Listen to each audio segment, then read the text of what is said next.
नुकत्याच झालेल्या हायपॉवर कमिटीमध्ये नरखेड येथील MIDC फेज 2 ला मान्यता देण्यात आली असून जवळपास 154.44 हेक्टर जमीन खरेदी करण्यात येणार आहे, अशी माहिती राष्ट्रवादी काँग्रेस पार्टी शरदचंद्र पवार पक्षाचे जिल्हा परिषद सदस्य सलील देशमुख यांनी एका पत्रकार परिषदेमध्ये दिली आहे.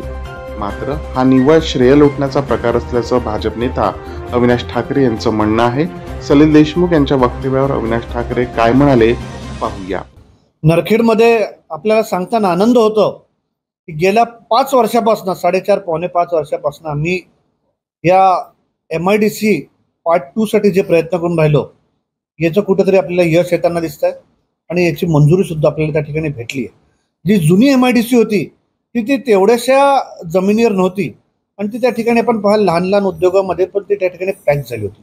आपल्याला एक मोठं औद्योगिक वसाहत तिकडे पाहिजे. मोठं औद्योगिक वसाहत नंतर तिकडे आपल्याला असणाऱ्या ॲग्रो बेस्ड कंपनी किंवा दुसऱ्या कंपन्या पाहिजे, जेणेकरून रोजगार असेल, स्वयंरोजगार असेल की इतर लहान व्यवसायाला पण तिकडे मोठ्या प्रमाणात चालना भेटेल.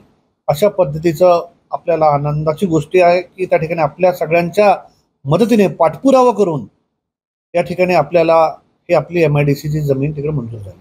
याच्यामध्ये दळणवळण चांगल्या पद्धतीने, रस्ते असतील, वीज असेल, पाणीपुरवठा असेल किंवा असलेला कुशल मनुष्यबळ हे सुद्धा आम्ही त्या ठिकाणी प्रोव्हाइड करू. नुसतं जमीन देऊन काय आम्ही त्या ठिकाणी जाणार नाही, पण या सगळ्या सोयी सुविधा सुद्धा आपण त्या ठिकाणी देऊन एखादे उद्योजक येईल तो सुद्धा मोठा झाला पाहिजे. तो मोठा झाला पण त्याचा सुद्धा विस्तार झाला पाहिजे.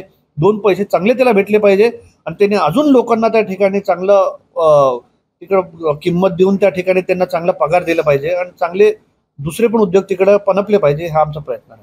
परंतु जो श्रेयवादाचा प्रयत्न या ठिकाणी आलेला आहे, तर श्रेयवाद घेणाऱ्यांना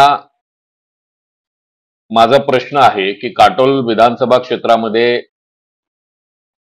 ओरिजिनल एक MIDC, त्याच्यानंतर NYची MIDC, नरखेड फेज 1 या 3ही ठिकाणी उद्योग किती त्यांनी गेल्या 25 वर्षाच्या कार्यकाळामध्ये आणलेले आहे आणि किती लोकांना रोजगार उपलब्ध करून दिलेला आहे.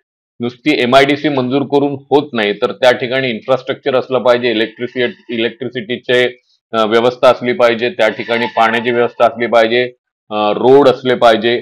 आज MIDC मंजूर होऊन एक 5 ते 7 वर्ष झालेले आहे, परंतु तिथले जे आमदार आहेत किंवा माजी मंत्री आहेत त्यांनी अजूनपर्यंत त्या MIDCच्या डेव्हलपमेंट प्लॅन सुद्धा सबमिट केलेला नाहीये.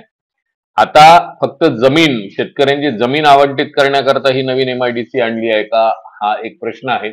आणि ज्या ठिकाणी MIDC प्रस्तावित आहे त्या ठिकाणच्या शेतकऱ्यांची जी शेती जाणार आहे त्यांचा सुद्धा प्रश्न येणार आहे.